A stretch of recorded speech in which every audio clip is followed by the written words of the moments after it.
Sure of your dreams, study abroad destination, clear your doubts. Videsh Consult. Call 9676502888. Army chief కానివ్వండి, వాళ్ళ air force chief కానివ్వండి, వాళ్ళ major army కమాండర్స్ని 10 మందిని చంపేశారు. Super intelligence అంటే వీళ్ళు ఎక్కడ కూర్చుంటారో ఎవరికి తెలియదు, వాళ్ళకే తెలియదు, వాళ్ళ తోడున్న వాళ్ళకి తెలియకుండా ఇస్రాయెల్లో ఉన్న మొసాడ్ వాళ్ళు ఇరాన్లో వచ్చి అక్కడ ఉండి చేపించారు ఇది. ఇప్పుడు మీకు ఇక్కడ వచ్చే ముందు రికార్డింగ్ ఒకటి వింటున్నాను, వీళ్ళ మొబైల్ ఫోన్స్ ట్రాక్ చేశారంట. అప్పుడు వీళ్ళు ఏం చేశారు, మొబైల్ ఫోన్ ఆఫ్ చేసి పెట్టేశారు. మీరు మొబైల్ ఫోన్ ఆఫ్ చేస్తే మిమ్మల్ని ఎవరు ట్రాక్ చేయలేరు టెక్నికల్గా.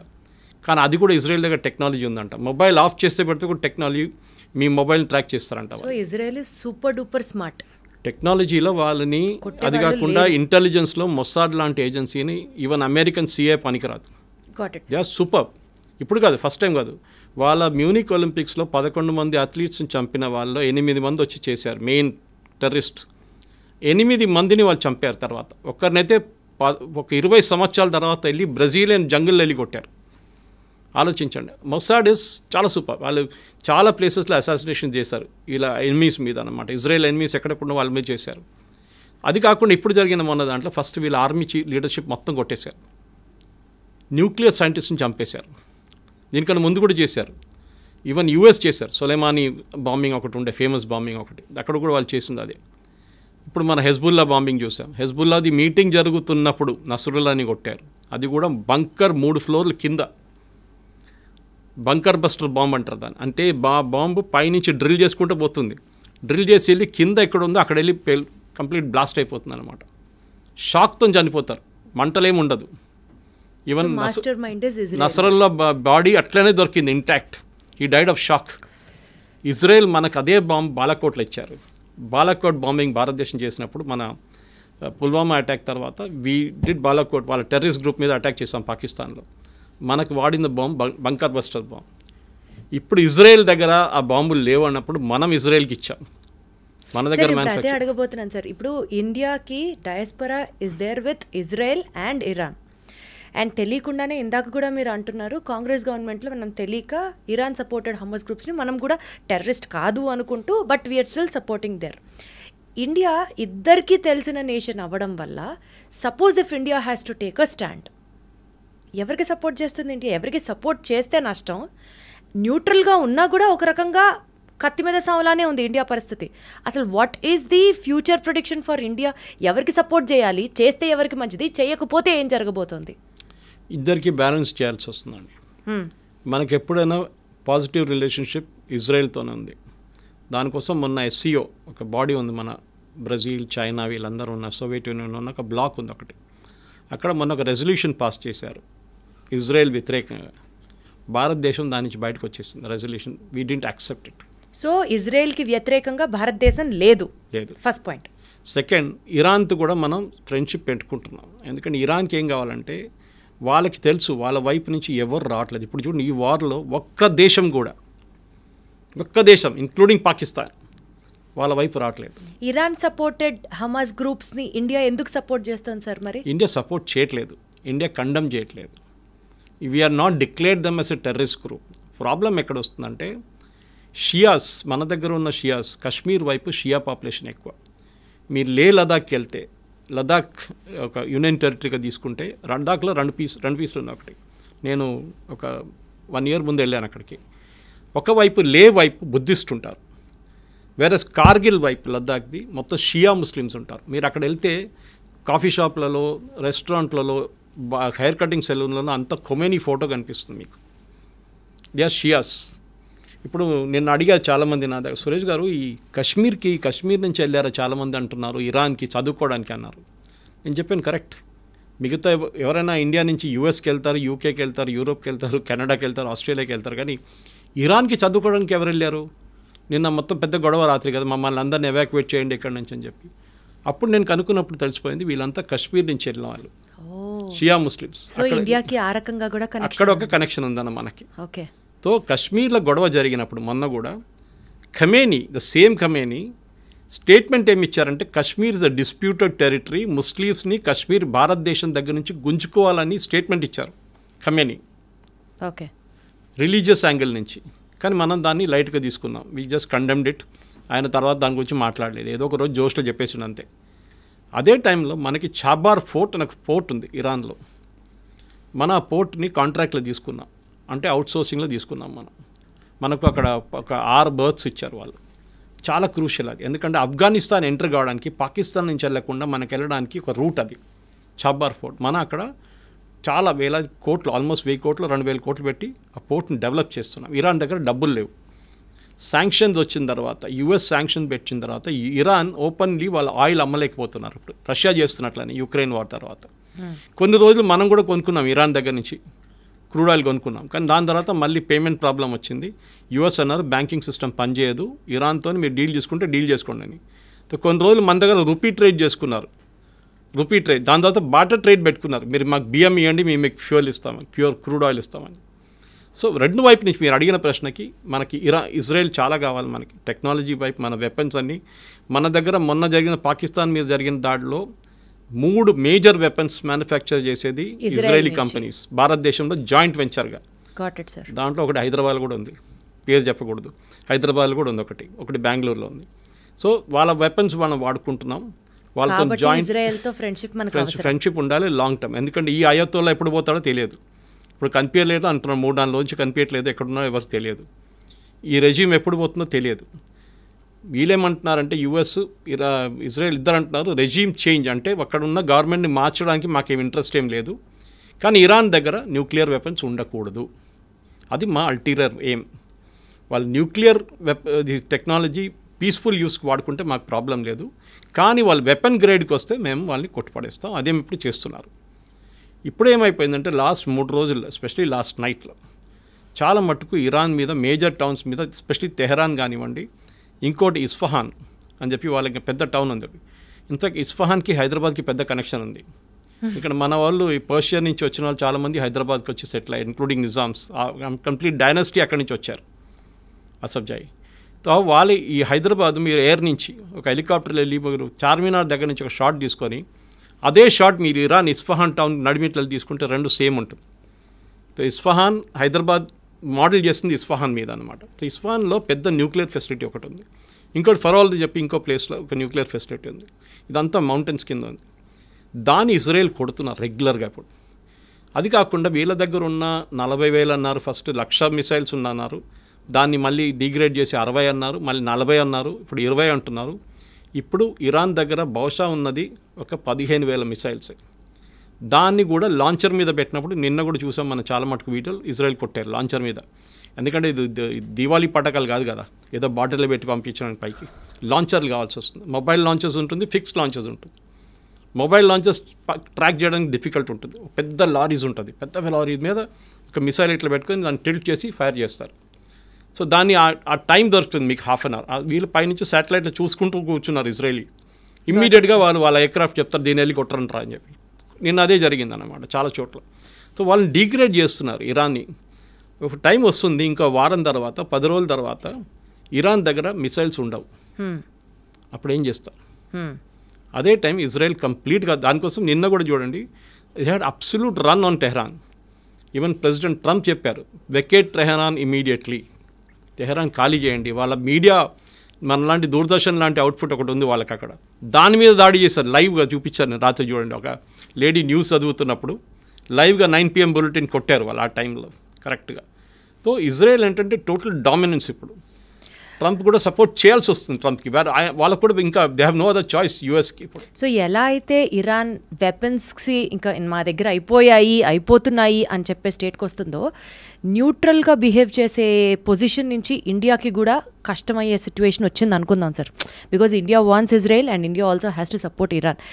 ఏదో ఒక పాయింట్లో మేము న్యూట్రల్గా ఉండలేము అని అనుకున్న టైంలో భారతదేశానికి స్పెసిఫిక్గా హిడెన్ సైబర్ అటాక్స్ దగ్గర నుంచి, ఆయిల్ ప్రైసెస్ విపరీతంగా పెరిగిపోవడం దగ్గర నుంచి ఎకానమీ కొలాప్స్ అవ్వడానికి కూడా ఆస్కారం ఉందా? లేదు, ఎందుకంటే ఆయిల్ ట్రేడ్లో ఇరాన్కి అంత పెద్ద షేర్ లేదు ఇప్పుడు, ఎందుకంటే వాళ్ళ మీద బ్యాన్ ఉంది కంప్లీట్గా. కానీ స్ట్రెయిట్ ఆఫ్ హోర్మూజ్ అంటాం మనం, ఒకవైపు సౌదీ అరేబియా, ఇంకోవైపు యమన్, ఒమాన్, వీళ్ళందరూ నడిమించి ఇరాన్ పక్క నుంచి ఒక స్ట్రెయిట్ ఆఫ్ హోర్మూజ్ అని చెప్పి చిన్న ఒక వాటర్వే ఉంది. దాని నుంచి ఆల్మోస్ట్ 60% వరల్డ్ ఆయిల్ అక్కడి నుంచి ఫ్లో అవుతుంది. ఆయిల్ పెద్ద పెద్ద ట్యాంకర్లో. ఇరాన్ దానికి ఆపారనుకోండి మొత్తం కొలాప్స్ అయిపోతుంది ఆయిల్ మార్కెట్. కానీ ఒకవేళ ఆయిల్ మార్కెట్ కూడా గుర్తుపెట్టుకోవాలి మనం, ఇప్పుడు రేపటి కోసం ఇవాళ కొనాం మనం. నెక్స్ట్ 1 yearకు ఉన్న కాంట్రాక్ట్ మనం సైన్ చేసుకుంటాం ఆల్రెడీ. మన అని కాదు, ఏ దేశమైనా. ఇప్పుడు సౌదీ అరేబియా కానివ్వండి, అరామ్కో కానివ్వండి, అట్లాంటి కంపెనీస్తో ఒక నెక్స్ట్ 1 year 2 yearsకి అగ్రిమెంట్ ఇప్పుడే సైన్ చేసుకుంటాం. పర్ బ్యారెల్ మాకు $60, $62, $70 లేకుంటే $55 డిఫరెంట్ వేరియేషన్స్ ఉంటుంది క్రూడ్కి. లైట్ క్రూడ్, స్వీట్ ఆయిల్ అంటారు, బ్రెంట్ క్రూడ్ అంటారు, చాలా వేరియేషన్స్ ఉంటుందన్నమాట. మనం అగ్రిమెంట్ సైన్ చేసుకుంటాం, తెప్పించుకుంటాం, దాన్ని రీఫైన్ చేసుకుంటాం. రీఫైన్ చేసి మనం ఇండియన్ ఆయిల్ కానీ, భారత్ పెట్రోలియం కానీ వీరందరూ తీసుకెళ్ళి వాళ్ళ బంక్లో ఫిలప్ చేసుకుంటారు. సో రేపటికి వచ్చే వారానికి ఎప్పుడు మనం క్రూడ్ కొనాం. మనకి ఇప్పుడు ప్రాబ్లం కూడా జరిగింది అనుకోండి, దాని ఇంపాక్ట్ ఒక 6 నెలల తర్వాతనే ఉంటుంది, ఇప్పుడు ఉండదు. అది కాకుండా భారతదేశం దగ్గర యూఎస్ చేసినట్లనే మనం కూడా మోదీ గవర్నమెంట్ వచ్చిన తర్వాత స్ట్రాటజిక్ రిజర్వ్స్ అని చెప్పి ఒక కాన్సెప్ట్ పెట్టాం. అంటే మంగళూరు వైపు, ఇంకోటి వైజాగ్ వైపు ఉందనుకుంటే, ఎక్కడని చెప్పట్లేదు, పెద్ద అండర్గ్రౌండ్ ట్యాంకర్స్ తయారు చేసుకున్నాం మనం. ట్యాంక్స్ పెద్దది, చాలా పెద్దది. అక్కడ ఏం చేసుకుంటాం అంటే ఒక రిజర్వ్, ఒక నెల కోసం ఉన్న క్రూడ్ ఆయిల్ అక్కడ రెడీగా పెట్టుకుంటాం మనం. దాంట్లో ఎంత పెద్ద గొడవ జరిగినా కానీ మనకు 2 రోజులు 2 నెలల రోజులు నడిపించడానికి మన దగ్గర క్రూడ్ ఆయిల్ ఉంటుంది. సో ఆ ప్రాబ్లం ఉండదు. So we will never have a problem of crude oil problem. అది కాకుండా మన దేశం ఎకానమిక్ క్రాష్ అస్సలు ప్రసక్తే లేదు. ఎందుకంటే Iran is not a major power. Okay, అది మనం గుర్తుపెట్టుకోవాలి. ఇరాన్ దగ్గర ఉన్నది ఒకటి ఆయిల్ ఒక్కటే వాళ్ళ దగ్గర, ఇంకోటి వాళ్ళ దగ్గర ఉన్న మిసైల్ స్ట్రెంగ్త్, అది ఇప్పుడు చాలా మటుకు డిగ్రేడ్ అయిపోయింది కంప్లీట్గా. సార్ ఇప్పుడు బేసికల్గా ఇరాన్ దృష్టిలో ఇజ్రాయెల్ అనే ఒక నేషన్ ఎగ్జిస్ట్ అవ్వకూడదు అని ఒక డామినెన్స్ కోసం స్టార్ట్ చేసిన ఫైట్లో యుఎస్, యూకే, చైనా, ఈ 3 నేషన్స్లో సార్ ఏది అడ్వాంటేజ్ తీసుకొని ఆ మంటలో నిప్పులో ఆజ్యం పోయడం అంటారు చూడండి, ఆ ఆజ్యం పోసే దేశం ఏది? అండ్ పీస్ పేరుతో సైలెంట్గా పవర్ని గ్రాప్ చేసే స్కెచ్ ఏ దేశం వేస్తుంది సార్? మీరు యూకే, యుఎస్, ఇజ్రాయెల్ ఒక్కటే కలిసి పనిచేస్తున్నారు. ఎందుకంటే ఇప్పుడు ఇరాన్ నుంచి ఫైర్ చేసిన మిసైల్స్ మొన్న కూడా దాంట్లో 30% మిసైల్స్ని కొట్టిపడేస్తుంది యూకే, యుఎస్ అని కాకుండా ఈవెన్ జార్డన్ ఫైటర్ ఎయిర్క్రాఫ్ట్. మిగతా ఐరన్ డోమ్కి వచ్చేదాకా, ఇజ్రాయెల్ దగ్గర వచ్చేదాకా 70% మిగిలింది. దాంట్లో కూడా వాళ్ళు ఆల్మోస్ట్ 90% కొట్టిపడేశారు, 10% మిస్ అయిపోతుంది. ఇప్పుడు మనం కూడా మన పాకిస్తాన్ జరిగినప్పుడు మీరు చూస్తుంటారు, ఆకాశంలో కొడుతున్న షాట్స్ ఉన్నాయి చూడండి, అదే జరుగుతుంది. మన దగ్గర ఉన్న ఐరన్ డోమ్ S-400, అది కాకుండా దాని తర్వాత నెక్స్ట్ మన దగ్గర ఆకాష్ తీర్ ఉంది, దాని తర్వాత యాంటీ ఎయిర్క్రాఫ్ట్ గన్స్ ఉంది. నడిమిట్లో ఒక 5-6 ఉన్నాయి మిసైల్ రేంజెస్. ఇజ్రాయెల్ దగ్గర డేవిడ్ స్లింగ్ అని ఒకటి ఉంది, that is beyond 200 to 300 kilometers వచ్చే మిసైల్స్ తీసుకుంటుంది. దగ్గరకు వచ్చిన 100 kilometers మిస్టి ఇది మన వాళ్ళ ఐరన్ డోమ్ చూసుకుంటుంది అనమాట. అది కాకుండా పేట్రియట్ అని చెప్పి ఇంకో ఎక్స్టెండెడ్ రేంజ్ 500 kilometers ఇంకోటి ఉంది వాళ్ళది, అది అమెరికన్ టెక్నాలజీ. అది ఇది 3 వాడుకోవడం. అది కాకుండా అమెరికా థాడ్ అని చెప్పి వాళ్ళకి ఒక సిస్టమ్ ఉంది, THAD, అది మన S-400 లాగా అనమాట. దాన్ని కూడా అమెరికా ఒక సెట్ తీసుకొచ్చి ఇజ్రాయెల్లో పెట్టారంట, చెప్పట్లేదు, దాని గురించి మాట్లాడలేదు. అంటే US is silently supporting Israel, has to and is doing it also. Trump చాలా క్లియర్గా చెప్పారు నిన్న కూడా, we are not fighting this war, but at the same time we are not backing out Israel, we are supporting Israel. ఎందుకంటే Israel అనే ఒక community, ఈ Jewish community, US అని కాదు, లోకంలో ఎక్కడైనా they are the most powerful community.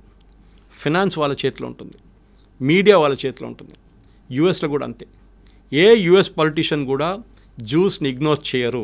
Okay, ఆ పరిస్థితి ఇప్పుడు మన భారతదేశంలో డయాస్పోరా ఉన్నారు చూడండి, మనం ప్రొఫెషనల్స్, మన డాక్టర్స్ కానీ ఇంజనీర్స్ కానీ ఉంటాం, వాళ్ళది కాదు, వాళ్ళు మీడియా కంట్రోల్ చేస్తారు. ట్రంప్ ఎక్కువ రిలీజ్ చేస్తే ట్రంప్ని దింపేస్తారు, బైడెన్ దింపినట్లు. ఆ పవర్ ఇజ్రాయెల్కి ఉంది. ఇజ్రాయెల్ అని కాదు, జ్యూస్కి ఉంది. వాళ్ళు ఏ దేశంకైనా వెళ్ళండి మీరు, జ్యూస్ ఉంటారు అక్కడ. మన ఎప్పుడు జోకింగ్లు చెప్తారు, ఎక్కడ పోయినా మలయాళీలు కనిపిస్తారు, కేరళ నుంచి ఉన్న వాళ్ళు ఈవెన్ మూన్లో కనిపిస్తారు, అదేలాగా ఇజ్రాయేలీలు కూడా కనిపిస్తారు, జ్యూస్ కనిపిస్తారు. కరెక్ట్ అది. And what about UK and China sir? China ఇప్పుడు ఏం చెప్పారండి, UK is part of this deal anyway. Okay, దాంట్లో డౌట్ లేదు. యూకే ఇస్ విత్ ఇజ్రాయెల్ అనమాట. వాళ్ళు చిన్న చిన్నగా చేసుకుంటారు. చైనా ఎవరికి సపోర్ట్ చేస్తుందో చైనా ఎవరు చేయట్లేదు ఇప్పటికి.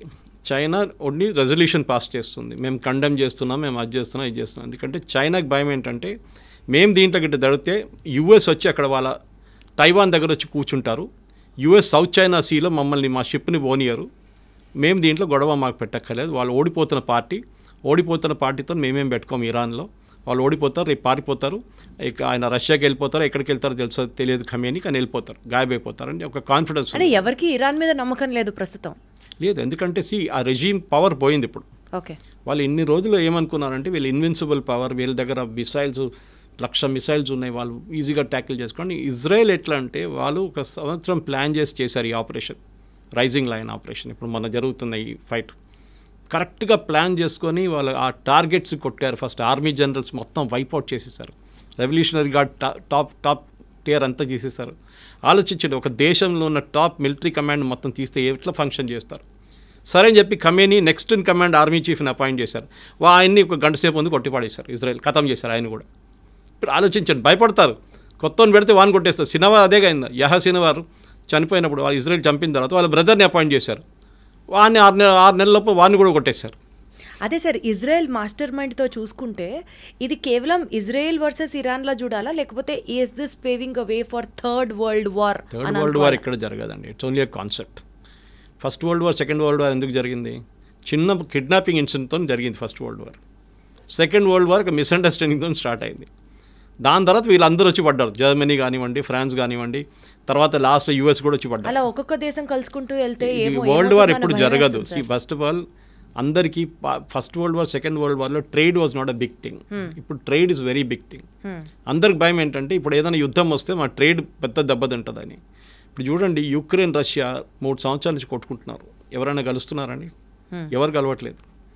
రష్యాకి తెలుసు మేము ఇది గెలవలేము మొత్తం, కానీ యుక్రెయిన్ తెలుసు మేము కూడా గెలవలేము అని చెప్పి, కానీ కొట్టుకుంటున్నారు. అదే సార్, ఒక్కొక్కళ్ళ శత్రువు ఒక్కొక్కళ్ళకి మిత్రుడు అవుతారంటారు కదా. Enemies my friend. ఎగ్జాక్ట్లీ అలానే కనుక ఆలోచిస్తే ఇప్పుడు రష్యా అండ్ ఇజ్రాయెల్ ఫ్రెండ్స్ అయిపోతున్నారు, బికాజ్ ఆల్రెడీ వాళ్ళిద్దరూ ఒకరికొకరు సపోర్ట్ చేసుకుంటున్నారు.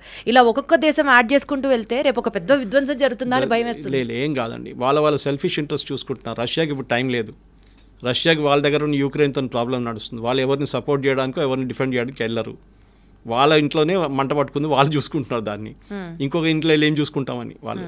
So they will not do anything. China నేను చెప్పినట్లు బికాజ్ వాళ్ళ ఇంటర్నల్ ప్రాబ్లమ్స్, అమెరికాతో ఉన్న ట్రేడ్ ప్రాబ్లమ్స్ కానీ వాళ్ళు కూడా దీంట్లో వచ్చి పడరు ఇప్పటికీ present situation. They cannot help Iran also.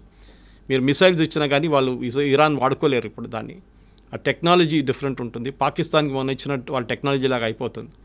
వాడుకోవడానికి పాకిస్తాన్కి తెలియదు ఎట్లా వాడుకోవాలని. వాళ్ళు వాడుకోలేకపోయారు. వాళ్ళ డిఫెన్స్ సిస్టమ్స్ కానీ ఏదైనా చైనా దగ్గర తీసుకున్న ఎయిర్క్రాఫ్ట్ కానీ ఏదైనా కానివ్వండి. So Iran as a nation is finished. కానీ రెజీమ్ చేంజ్ జరుగుతుందా, లేకుంటే కొత్త లీడర్షిప్ టేక్ ఓవర్ చేస్తారా? ఆ కొత్త లీడర్షిప్ పాత లీడర్షిప్ కన్నా ఇంకా ఏం చెప్తారు, రిలీజియస్లీ ఇంకా కొంచెం అరగెంట్ అయిపోతారా, ఇంకా కొంచెం ఏం చెప్తారు స్ట్రాంగ్ అయిపోతారని భయం ఒకటి ఉంది. ఇప్పుడున్న లీడర్షిప్ కొంచెం మోడరేట్ అనిపిస్తారు మీకు అప్పుడు అని చెప్పేసి దాన్ని చూస్తూ ఉండాలి మనం. ఎందుకంటే షా ఆఫ్ ఇరాన్ కానీ వాళ్ళ కొడుకు, ఇప్పుడు షా ఆఫ్ ఇరాన్ లేరు కానీ వాళ్ళ కొడుకు వాళ్ళ ఫ్యామిలీ రిటర్న్ రావచ్చు అంటే అది రాలేరు. ఇరాన్లో డెమోక్రసీ వస్తుందంటే అది కూడా డౌట్. మీరు గుర్తుపెట్టుకోండి, ఇరాక్లో వెళ్ళారు యుఎస్, ఏం చేశారు, మొత్తం ధ్వంసం చేసి సద్దాం హుసేన్ బయట పంపించింది, అక్కడ మెస్ అయిపోయింది. ఇప్పుడు కొంచెం స్టేబుల్గా ఉంది. లిబియాకి వెళ్ళారు, ఏం చేశారు, ఇదే పని చేశారు. సిరియాకి వెళ్ళారు, ఏం చేశారు, ఇదే పని చేశారు.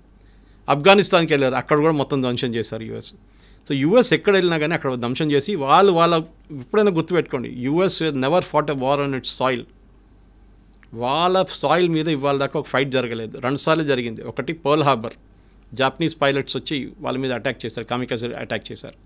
సెకండ్ 9/11 జరిగినప్పుడు. రెండిని యుద్ధం అని చెప్పలేము, కానీ సెకండ్ వరల్డ్ వార్ ఎండింగ్ వచ్చింది దాని తర్వాతనే. ఫస్ట్ పర్ల్ హార్బర్ జరిగిన తర్వాత న్యూక్లియర్ బాంబ్ తీసుకెళ్ళి వేశారు, మా మీద దాడి చేశారు కదా, మేము చేసి చూపిస్తామని చేసుకెళ్ళి. దానికోసం అమెరికా ఇప్పుడు కూడా ఇరాన్ అదే వాన్ చేస్తున్నారు. మా బేసెస్ ఉంది ఖతార్లో, వీళ్ళ చాలా పెద్ద బేస్ ఉంది యూఎస్ది. సౌదీ అరేబియాలో పెద్ద బేస్ ఉంది. మీరు you name it and the bases there. యూఎస్కి 15 బేసెస్ ఉన్నాయి వెస్ట్ ఏషియాలో. పెద్ద వాళ్ళ 20 ఎయిర్క్రాఫ్ట్లు, మొత్తం అమెరికన్ సిటీ లాగా ఉంది వాళ్ళ దగ్గర. దాని మీద దాడి చేస్తే మేము మిమ్మల్ని ఫినిష్ చేసేస్తాము, మీరా హూతీలా ఎవరైనా కానివ్వండి. అదొక భయం ఇరాన్కి ఉంది. ఎలాగో అమెరికా డైరెక్ట్గా సపోర్ట్ ఇజ్రాయెల్కే చేస్తుంది. సో ఇరాన్తో పెట్టుకోదు, ఒకవేళ పెట్టుకోదలుచుకున్నా Iran will be finished with the help of Israel automatically.